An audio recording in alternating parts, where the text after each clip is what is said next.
Masa padi generatif seperti ini adalah membutuhkan energi yang sangat luar biasa. Jadi, pemberian pupuk dari awal kalau sudah masa-masa generatif secara teori adalah sudah hilang, Kang Bro.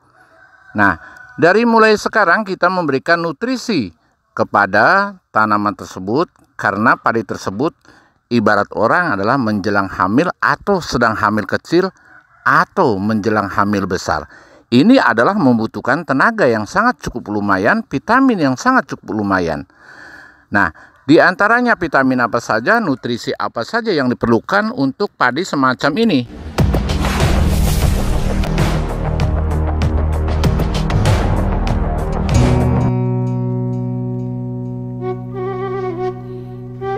Assalamualaikum warahmatullahi wabarakatuh, Kang Bro semuanya.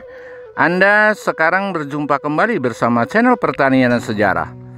Kali ini saya akan menjelaskan tentang bagaimana pemberian nutrisi yang tepat waktu dan nutrisi apa saja yang harus diberikan kepada padi saat-saat atau masa-masa generatif atau padi menjelang bunting kecil sampai bunting besar dan bahkan sampai keluar malai. Nah, untuk itu Kang Bro semuanya, mungkin Kang Bro sudah ada yang tahu. Nah, bagi yang sudah tahu, silakan Anda komen di kolom komentar. Dan sekarang saya akan menjelaskan bagaimana tentang padi itu yang di saat masa-masa generatif seperti ini adalah membutuhkan energi yang luar biasa dan vitamin atau nutrisi yang cukup lumayan.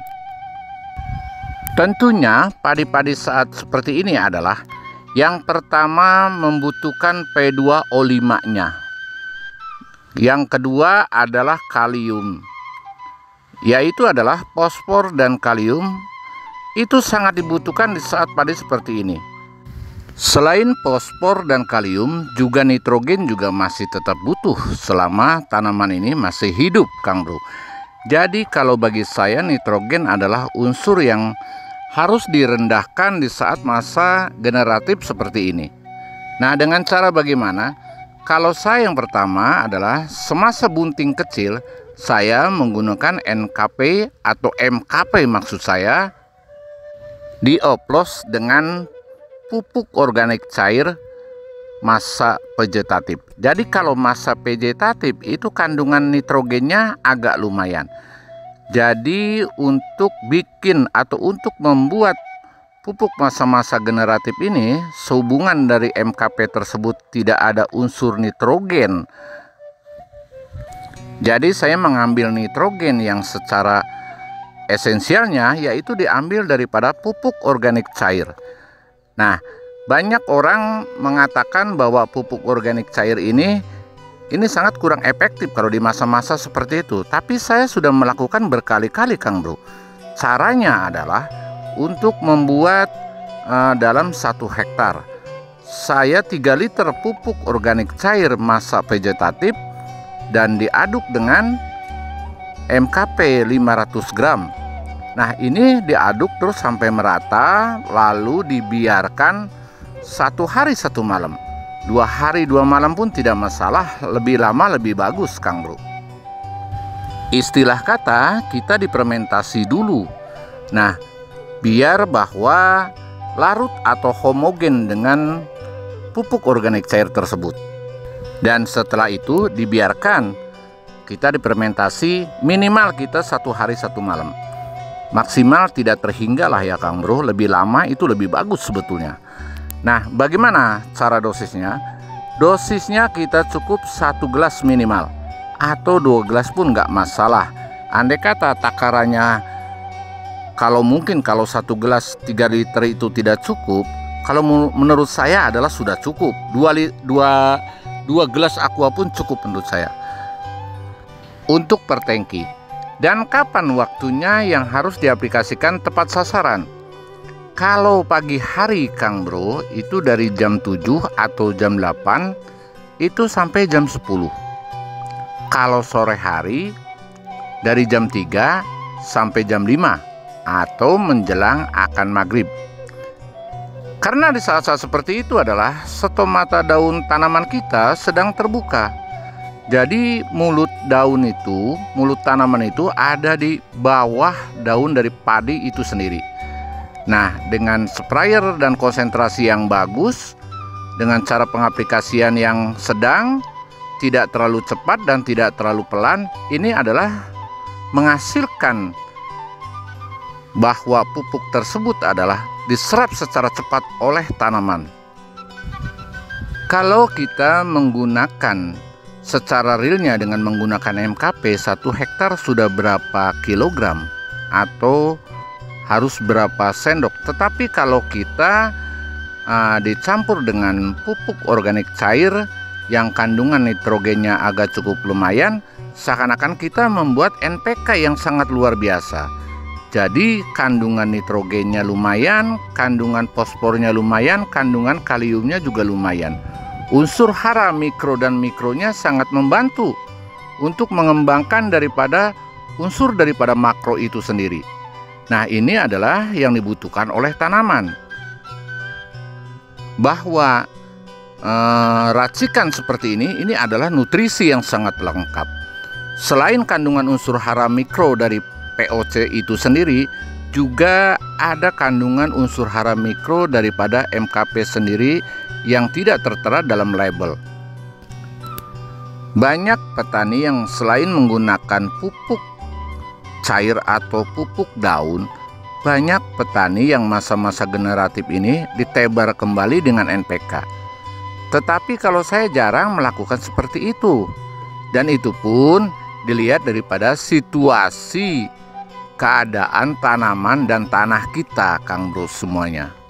Tapi alangkah baiknya yang lebih cepat yang diserap oleh tanaman itu sebaiknya kalau saya yang sudah melakukan berkali-kali itu melalui stomata daun. Kecuali kita untuk awal ya, dari starter.